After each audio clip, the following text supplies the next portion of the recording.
сама на върха, растеше висока и стройна ела. Щом трепна звездица над белия ръд, елхата зелена потегли на път, но спря я планинския поток, скован от леда.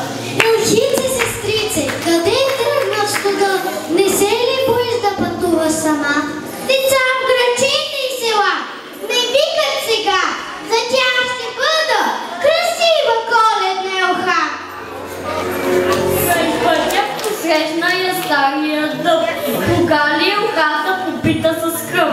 Елхице, сестрице, къде стига сама из нашата тиха смълчана гора?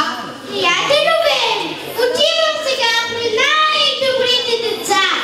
Мравецът я зърна от голия клон, елхата зелена посрещна с поклон. Елхице, сестрице, къде тръгна по враг?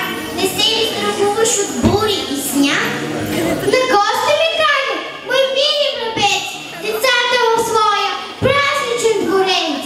Там по моите клонки нежни, зелени ще сложат красиви, блестящи премени. Край мен ще посрещат празници чудесни, с настроение и радост, с весели песни. Но защо на цялата голяма земя хората посрещат Коледа и Нова година с голяма елха?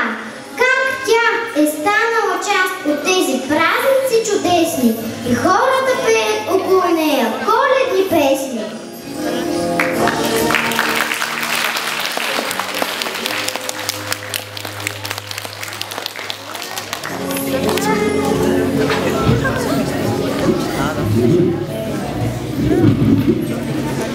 Аз ще ви представя легендата за коледната елха. В светата нощ, през която в Витлеем се родил Спасителя на света, се радвали не само човеците, но и полските